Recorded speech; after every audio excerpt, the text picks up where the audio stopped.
Welcome to the podcast about Lighting Matters. Our unflinching conversations uncover the nuances and complexities which shape the craft of lighting design. We explore the pivotal whys behind a lighting designer's choices and find honest answers to your most challenging lighting questions because lighting matters. Hi, welcome to the Lighting Matters podcast. I'm Lisa Reed with Reed Burkett Lighting Design, and I'm here with my co-host, Avi. Hey, Avi Moore with More Lights.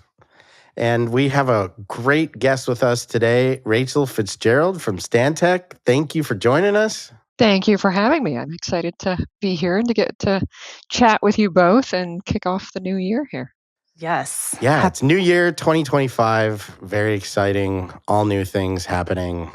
But we always like to start, Rachel, maybe tell us a little bit about yourself and how you got into this crazy world of lighting design. It's funny because before we started recording, we were talking about home remodels, as Avi's got some projects going on. And that's actually kind of where my interest started. My family moved a lot when I was a kid, like an average of every 18 months. And a lot of the time, my family would build a new house and nothing custom, nothing super fancy, but yet I was super into that whole concept of like the building it and being able to make it yours and select your finishes and that entire process. And so I wanted to study architecture. My dad, who's an engineer, wanted me to study engineering. So thus comes the hybrid of that. And I went into architectural engineering at the University of Colorado and was fortunate to be under the program in the David DeLaura and Bob Davis era. And that's what kind of sucked me in all honesty. It was probably Bob Davis and really starting to get into the idea of lighting as design. And for me, it was kind of that good blend of, okay, I can still rely on the math and the science and the numbers, but there's design and creativity. And when there's design and creativity, there's not really a right or a wrong answer. There's just different viewpoints, different perspectives, different desires and aesthetics. And so that's what got me and fell into it from there. Had a couple of great internships and interesting fun fact, I have actually only ever had one job. I am in my initial job that I took out of college. I've been here 21 years. The job has changed a lot on me. It was not Stantec when I took the job. We were acquired by Stantec in 2017. And it has obviously evolved and morphed and changed over those 20-some years. But I really enjoy the work, the industry, the people. And obviously I'm a lighting geek through and through, and that's where I'll stay. That's something about lighting. It's always changing, so you can stay in one place and still feel like things are changing and you're growing and learning. I don't know. Yeah, and that's the thing. It's between the organization and kind of the company side of things. Things are always evolving and changing and growing, and so that's an avenue that's very fulfilling just from a standpoint of there's always new things to learn, new things to do, different things to grow into. But then also from the lighting industry, it's never stagnant. And it's funny because I always tell people it's like comparing, iPhones or televisions. If you're going to go shopping for a new TV, it's like you don't want to buy the model from 2 years ago. That's like ancient history and TV and iPhone technology. And I feel like the same is true in lighting. Everything changes so quickly that just because it was, our go-to or the design solution or the technology 2 years ago, 3 years ago, 6 months ago, doesn't mean that that's our same kit of parts that we want to design with today. It's constantly evolving. And that's part of what keeps it interesting. And the projects too, right? Like 2 community centers or 2 airports or 2, you name it, are never the same, right? Different architects, different clients, different times of year, your design, just everything changes about them. Yes, the clients are all different. The projects are all unique. And, part of what I enjoy too is you can learn so quickly. We do a lot of tenant interior workplace work where you can try something new, design it, and in 6 months it's done, and you can be like, okay, well, that was great-ish, but now we can try something different and learn from that and continue to evolve. So yeah, are there monotonous aspects to any job? For sure. But at the same time, I think that's part of what I've always enjoyed about it is the projects are different, the schedules are different, the people you're working with are different, and there's always variables and new and different to have to learn and adapt to and work through, which it'd be boring if it was all same every day. Right, for sure. I'm a person who likes change. I know not everyone likes change. Maybe most people don't, but I get excited about learning something new, like you said. I think it depends on the change, though, because Rachel, as you were talking, I was thinking about how even like the same production, right, in the theatrical sense, you see Oklahoma the first time, and then you go see it another time. It's going to be different actors, different lighting, different sets. But I did see a rendition of Oklahoma that was touring that was so weird and so off base that I didn't like that change because I'm a little bit more of a traditionalist when it comes to that musical. But the change is good, I think, within reason. I guess it depends on the situation, right? I was actually going to bring in the theatrical concept too, because Rachel, you said tenant fit-out work is relatively quick and you get to see what you've done, whether it was good or bad, hopefully good. I always admire folks who work in the theatrical world where you get that instant feedback. You get to see immediately what you've done and whether it's good or bad. And in architectural, we're waiting at least months, weeks, and at most, sometimes it's years. You get on some of these, I don't know, bridges or streetscapes or large projects that are in design for 2 to 3 years and then in construction for 5 to 7. And yeah, you don't get that instant feedback. Which maybe is a good thing. I don't know. Instant feedback can be good, but it can also be a bit much sometimes. Say more about that. It's great to have instant feedback, but I don't know, to some degree, I also need to ruminate on things and let things sink in. And I don't know, if I had too much instant feedback, it might just put me in a tailspin.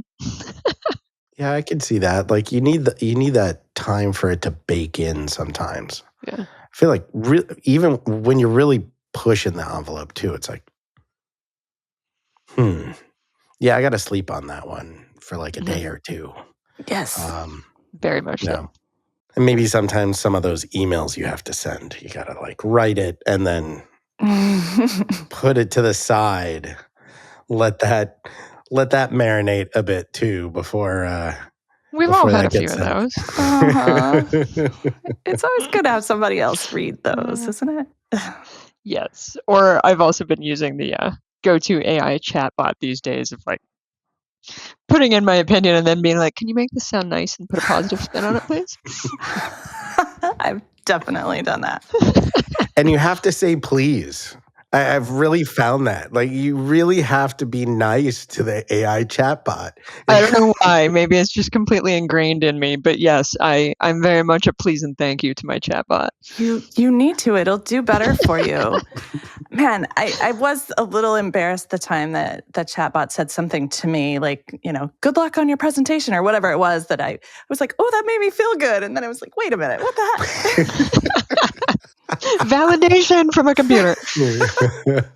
It's embarrassing. Yeah, the world we live in. I can relate. Well, one of the things that we are talking a lot about on the Lighting Matters podcast is those opportunities, those chances, those times where you're working with a client and they have that aha moment of, wow, where have you been? And why am I just learning about you or this profession, however story you have? I'm sure, Rachel, you have a couple of really great stories to share on in those situations. Yeah, I think most of us as lighting designers have at least a few of those experiences.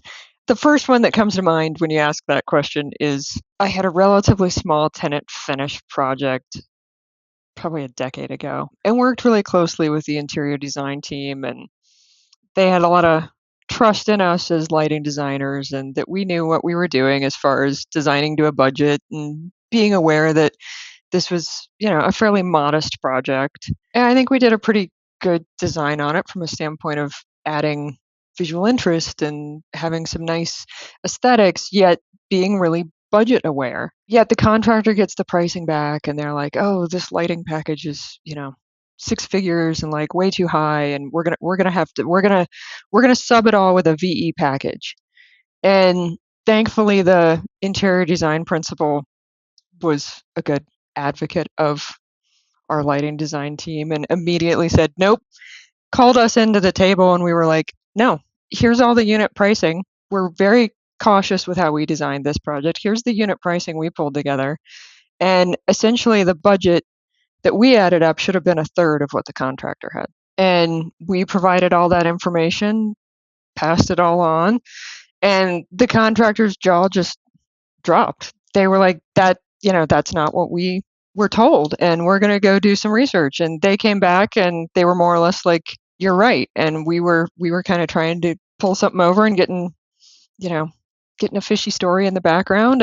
But it was one where that was my first time working with that contractor, and that's since been a contractor that I've done numerous projects with. And it was kind of just game changing from a standpoint of not only the value add of having good lighting on a project, but of building the relationship and the trust of, we're not trying to over design and, give you some Ferrari when what you need is a functional Ford. And building that trust of, we know what we're doing. We know how to price the market. We know how to design to a budget, and we can still get you a really good result.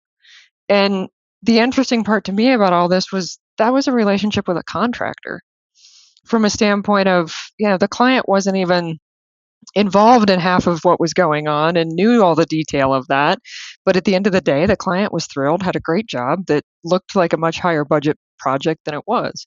But it was just the really trying to just break down some of those barriers that we deal with in pricing transparency. And also, I think sometimes there's that connotation that, oh, you have a lighting designer on a project, it must be like really fancy and have this really big budget, or, lighting designers have a big ego and they're designing something way more than you need. And it was really just trying to break down all of that with, no, we're just trying to provide good solutions at a good cost that are in the best interest of our client. And here's the evidence to how you can help make that happen as a contractor in procurement.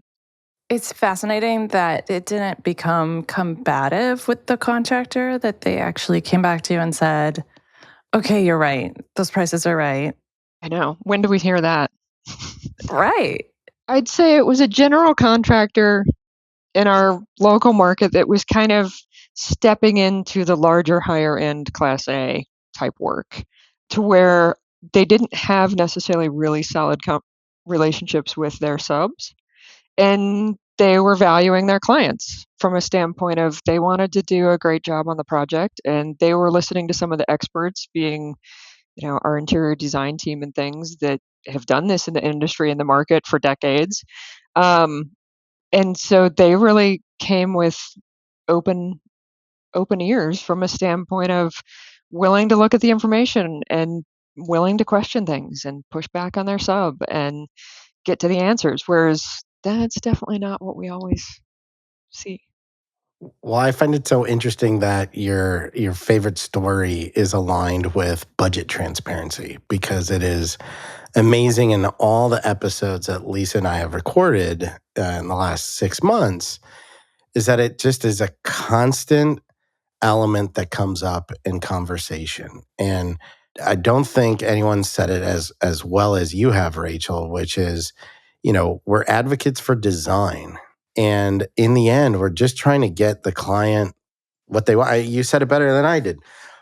And I think just people don't understand where a lighting designer sits in the relationship of how light fixtures get on a job, get delivered, get purchased. That whole mess that is getting a light fixture to a job site. And I think Yeah. that we just need to share that more and explain it and be transparent. Yeah. It's something that, I think we do far more of it than I wish we did, but we practically have budget spreadsheets on every project we design. And we pull DN cost numbers from our reps and manufacturers and look at those distributor net numbers so that we can kind of keep track of apples to apples.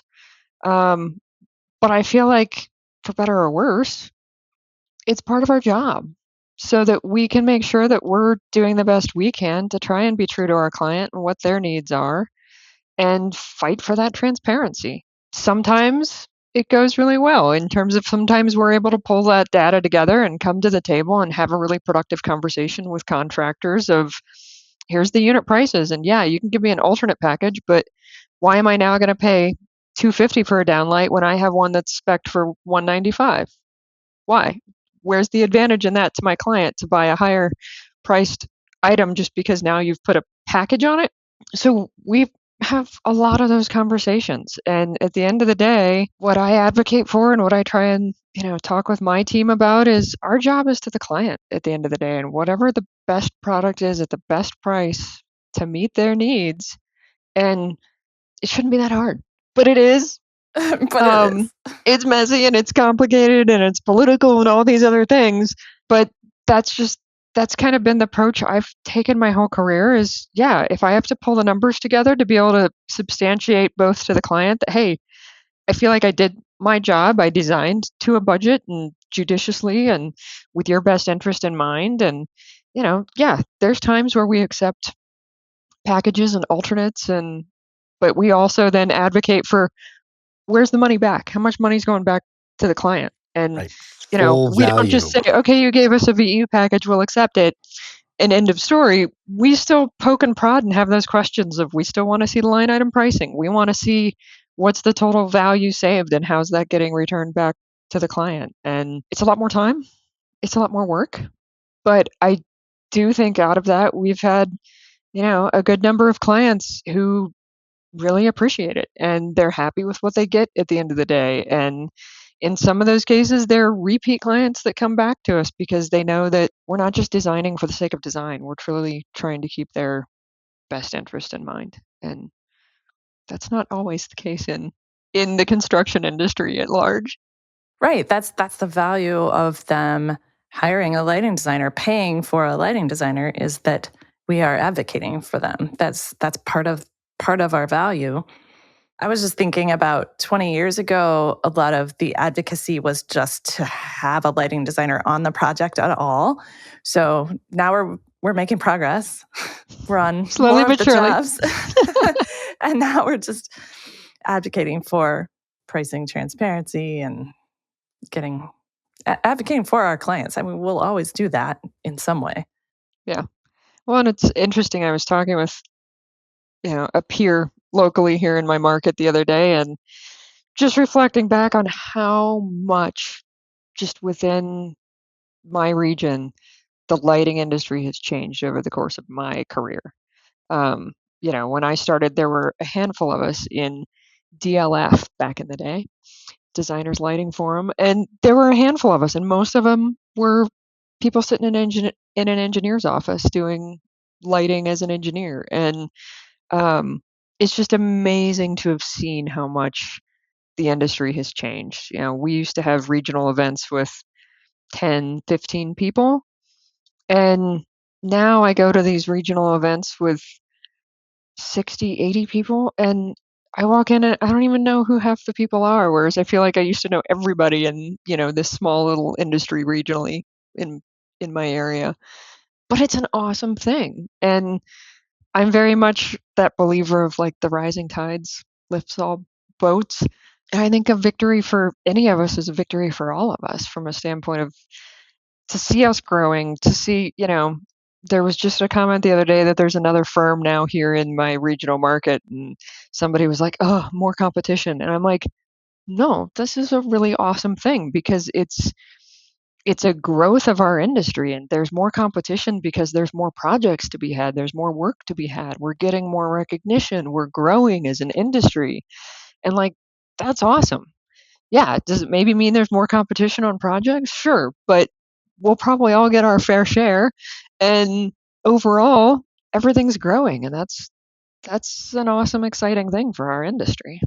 It's amazing that as an industry, I'm happy if one of my competitors gets the job, right? As long as there's a lighting Yeah, designer on the it's a win. job, it's a win. If it happens to be, the rep gets it because they did it for free versus everybody else bidding it for something, that's unfortunate. There's a big project that happened in Chicago a few years ago. The engineering firm got it for free because they were doing everything else. I mean, they bid it to 7 lighting design firms and the engineering firm. The engineering firm did all the paperwork for the bid, but the dollar value was zero because they were That's doing the amazing. MEPFP, sustainability, everything else other than lighting. And so they And it's just like that packaged it and bid undermines the it. whole industry. Right.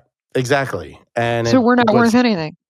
yeah, apparently, according to this engineering firm, their lighting design services were not valuable. But again, like it comes back to like a friendly competition, right? The Yeah. friendliness of, hey, can we team up, or did you get it, and what happened, and it's a friendly group. And I think that's a little bit different than the other parts of the construction industry. I don't see that as much between architecture firms or engineering firms or even contractors. Very much so. And it was fairly fascinating because I have been lecturing, teaching a university course the past couple of years, and largely architectural students. And in talking with them, and I would bring guest lecturers into class a lot. And sometimes it would be a panel group of different peers in industry. And so it would essentially be my competition, my competitors at different firms, and we'd get together and have kind of a panel discussion with the students. And one of the students had that as a takeaway. They were kind of like, this is amazing. They're like, it seems like you're all friends, but you're competitors? Like, they were trying to digest the fact that, like, we had really good camaraderie and we know each other really well and we know each other's businesses well, yet we have respect for each other. And some of us have kids around the same age and we get our kids together. Like, you can tell that we're industry friends beyond just work associates and peers. And it was just fascinating because the students were like, I don't understand that that you're friends and have these relationships with competition. And it's like, but I feel like that's what our industry is. It's just like you said, Avi. It's a lot of, it's a victory whether you win the job or your competition wins the job, so long as a lighting designer's winning the job.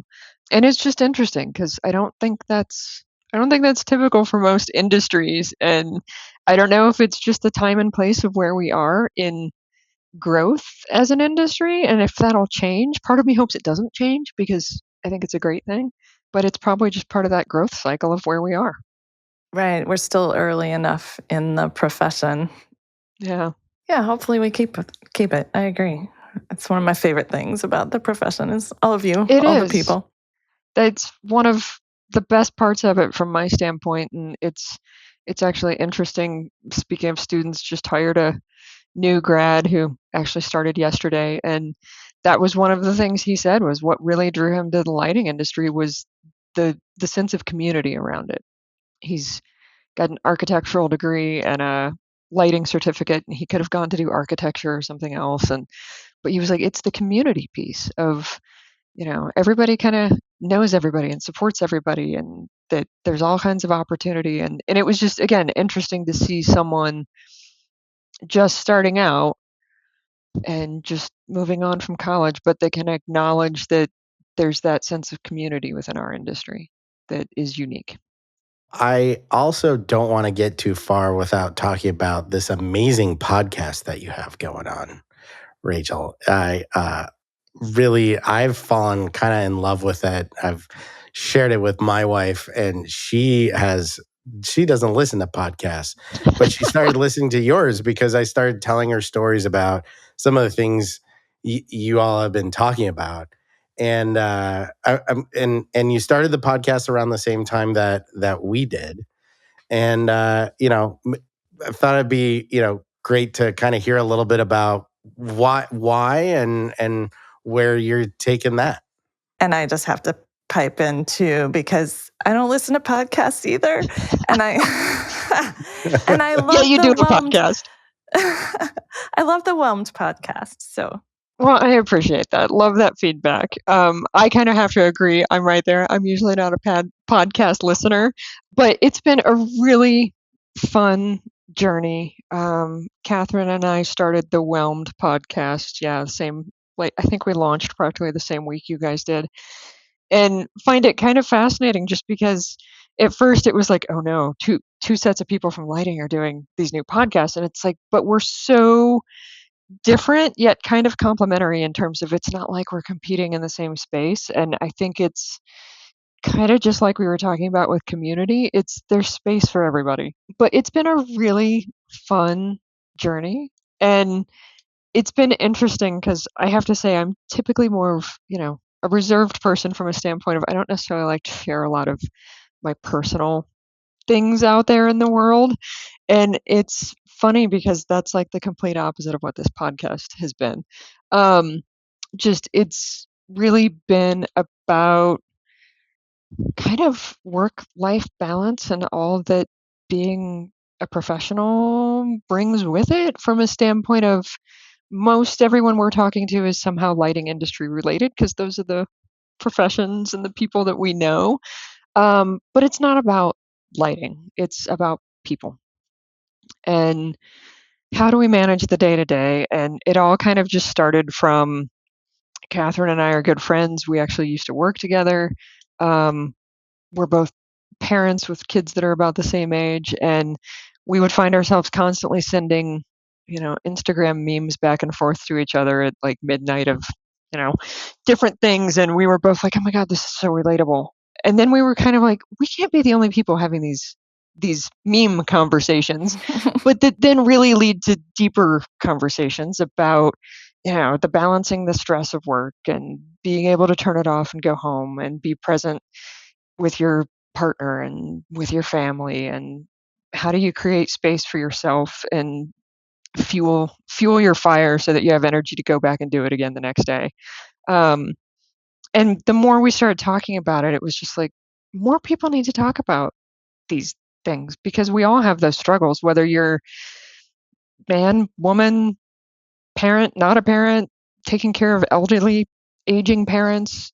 Everybody's got the many faceted layers of life that everybody's dealing with. And I think we just don't always talk about them enough. And so it's been really fun to just kind of have that platform and have some really deep but open and earnest, fun conversations with people. And I think the most fascinating part has been some of the feedback of, somebody that we didn't even know sent us a message and was like, oh my God, I fell in love with your podcast. And the moment I realized it was when I started talking to you in the car. Like that, they're trying to talk with us like they're just part of the conversation, which was just hysterical, but also like the best compliment. that's great. And so it's been fun. Who knows where it'll go, but we've had a really fun time just talking with different people, hearing about different people's struggles and successes and how they balance different aspects of life. And I'm admittedly one that struggles with how to say no and how to like create space for myself. And it's been great to have those conversations and hear what other people do or how they deal with some of those things. Or we're always constantly learning and evolving, or at least that's the hope, right? And so to be able to have some of those conversations, learn from some of that insight, it's been good. It's uplifting and feels like a good sense of community. Lisa, did you get through Overwhelmed yet? Oh, no, I kind of put it down. I have about 5 books that I'm in the middle of reading, and they were all a little depressing.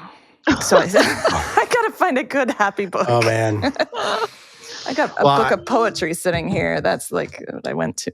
I wanted to just capture that, like throughout your podcast, throughout the Whelmed podcast, there's been lots of recommendations on books and just topics and things that My Rachel and I have not to confuse the two Rachels, but we've instigated a lot of the things that you guys have talked about. Like, it's been really great, and I've really loved it. And I completely agree. There are things that just aren't talked about, and it's an opportunity to talk about them and get ideas. I think, books like that book Overwhelmed, and other podcasts, other videos, YouTube, whatever you go to, they're all great places to find ideas and options. And what I've been enjoying in your podcast is it's people in the same industry, right? Talking about the same kind of stresses that we were talking about, right? Sometimes you got to let somebody else read that email because you really just want to. I'll stop there. So I think that's been really, really one of the things I love about it. I appreciate that. That's great feedback. And yeah, I think, it kind of just grew organically out of our conversations, but it's been really wholesome and rewarding to have guests on and have those conversations with people that are vulnerable and open themselves up and have conversations that maybe they wouldn't have elsewhere. And it's great just to hear that it resonates and is worth something from a standpoint of, we're not doing it for anything, from a standpoint of, it's not a moneymaker or anything like that. We're doing it because it's fun and it's rewarding and fills our bucket in some sense. Absolutely. Are you overwhelmed or underwhelmed? At the moment, following the holiday, I'd say I'm balanced in my degree of whelm. But I think, I think a lot of us often straddle that overwhelmed spot. It's a lot. Work and people and deadlines and budgets and financials and all the different responsibilities that come with work. And then also balancing all that comes with our home lives and trying to eat well and work out and get fresh air and vitamin D and like all the things. And so I think I kind of generally straddle the overwhelmed aspect. But I'm also learning more and more through some of these conversations that I'm very type A and that I kind of can't sit still. And some of that's my own doing, but I think part of that's also just, it's part of what makes me tick and needing to embrace that and that there's not anything wrong with it. But also trying to make space to make sure I do slow down and take time. How about you, Lisa? Overwhelmed, whelmed? I would say I'm usually overwhelmed, and I probably should be right now if I looked at my to-do list. But coming off the holidays, and I'm rarely underwhelmed. I usually like to see the good. Like I'm excited about whatever is happening in front of me. I'm not a cynical person, so I wouldn't like go say, "Oh, that was very underwhelming." So yeah. Right now I'm feeling quite balanced. How about you? You may hear the construction in the background. I actually don't hear it, but Nope, we don't. Extremely overwhelmed. I was very much looking forward to. So we closed for 2 weeks, because there's nothing going on. I mean, and did my own IT. Really love doing that. Did some computer work for the servers and things like that. But all new structural in my house. That is a little overwhelming. I was very excited to just make my Rift Sawn white oak vanity all winter break. Got everything sitting in the garage. Super excited. That's my escape. Little woodworking, problem solving, cool. How to get it all to put together so you don't see the nails. But yeah, having to deal with a house and then the other side of Rachel kind of stressed on it, but just the cash flow. Lisa and I talk about it a lot, and I always like to repeat it when it comes up. But when did this industry allow ourselves to become 0% interest-free loans for $1 million developments and public municipalities? Yeah, I did not sign up to be a bank. And obviously, I don't do it very well since it's at 0% interest. Yeah. And then I'm always cautious to speak of this, but if some of you recall, about 8 years ago, all light fixtures went up 30% due to a tariff that got put in place. I am very concerned for all of us talking about budgets with our clients, and in 2 weeks we should expect basically the same thing to happen again. And it's just adds a ton of stress because, Rachel, you were talking about it. Projects that have very tight budgets are now going to have a 30% problem. Mm-hmm. And even if it's already been ordered, but it hasn't hit the dock, it's going to be a problem in that. So I'm unfortunately overwhelmed in things I can't even control. Yeah. But there was a great meme that a friend of mine sent me yesterday of a guy kissing his keyboard and mouse because all the kids went back to school and the wife went back to school. And that was absolutely me yesterday. I live in the routine of the day, and 3 boys trying to keep them doing something for 2 weeks. So glad to be back at work. I felt for all the parents around here because the day everyone was supposed to go back, we got hit by snow and ice storms. No! 2 days going now. We'll see. The road still looks white to me. That's so funny because our first day back to school was today, following the holiday, and we got about 4 inches of snow last night, and they sent an email that was just a reminder of our inclement weather policy, and we were like, oh no, does that mean it's happening? But thankfully, school's on today. Everybody went off to school. Yes. Giant victory. So that meme is for you today, and the meme for me yesterday. It was really great. Yeah, there's something to be said about routine, and as much as work is work, it is in some sense sometimes an escape. Don't know if that's a good thing or a bad thing. It's a different kind of escape. It's a different element in the day. It is. Because don't get me wrong, I love my family and I love my home time and all of that, but it's like you kind of said, Avi, it's having the routine. It's having that expectation and to some degree getting the fulfillment out of being productive in like that headspace of doing work. And that's true for anything, but also for lighting being a space that we all love and are really passionate about it. I think we're lucky to have work that we love doing. Yes, very much so. And I think, Rachel, you were talking a little about this, but this blend of, and I hate the way to say this, and I've been challenged trying to find a better way of saying it, but the art and science of lighting design. I hate the art and science. Like, it seems so like... That's what it is. But we all say it. Left brain, right brain, right? Like we all can't do what we do without living in the middle of that super technical world and that creative world. And everything we do, a budget to a layout, is right in the middle. It's not left, it's not right, it's not art, it's not science. It's exactly in the middle. And the success comes from being in the middle and selling that middle line to all the different parties involved.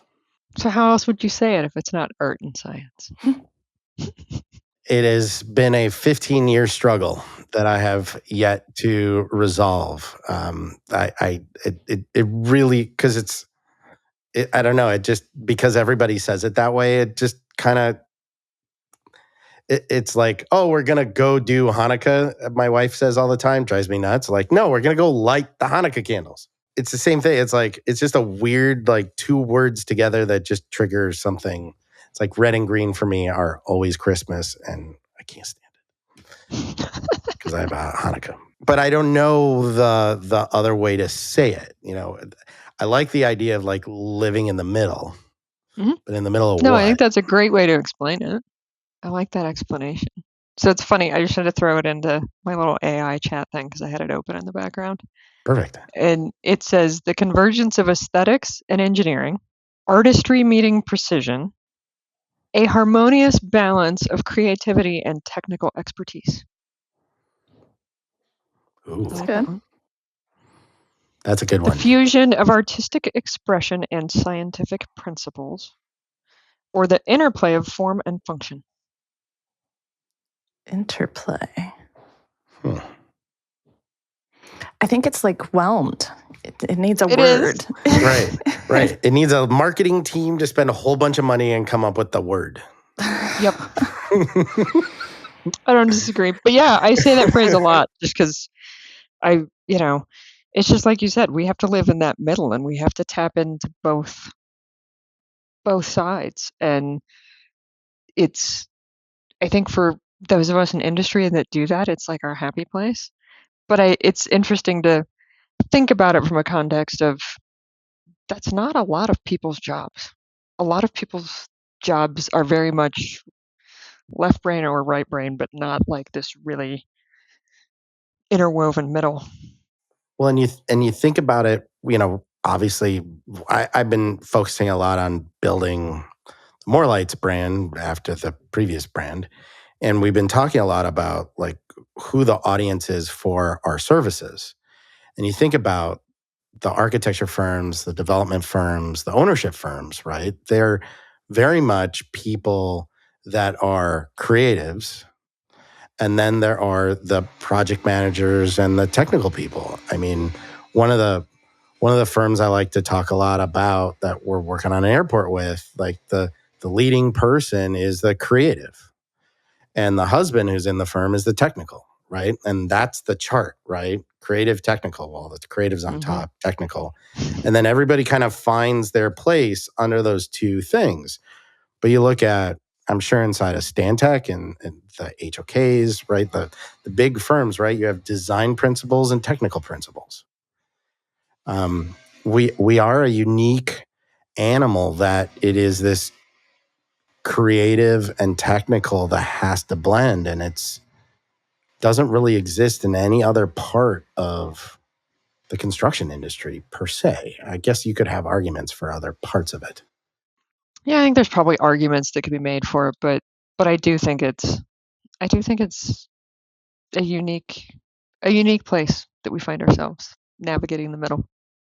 Well, I feel like we've covered a lot and we're kind of at our time, and I'm very excited to have Rachel with us today. Any closing thoughts, Lisa? Or are we good to wrap it up? Or Rachel, any closing thoughts? Yeah, I just thank you so much for joining us today, Rachel, and kicking off the year. I'm excited to have had you on the show and also just excited about what 2025 is going to bring us all. Yes, likewise. Thank you for inviting me to the show. It's been really fun to get to see both of you and just talk with both of you today. And it's been fun conversation. And as you said, I think it's an exciting point of the year. Just we're all entering into that overwhelmed phase. Bobby's ahead of us. But, I think it's an exciting time of year when it's looking at what's to come and, some of what we talked about of our industry is constantly changing and growing and evolving. And I think that's a really awesome and exciting thing. And it's cool that we're along for the ride. Well, thanks, everybody. And we'll check in again real soon. Lighting matters. As we wrap up, we want to reiterate how much we value your time. And we hope you found it as much fun to listen to as we had creating it. Remember to like it and share this content with your friends and colleagues. The opinions expressed are those of the participants and do not necessarily reflect the official positions of the sponsors. Our content has general application, but we recommend obtaining personalized guidance from a professional IALD lighting designer, such as RBLD or More Lights, for your next endeavor.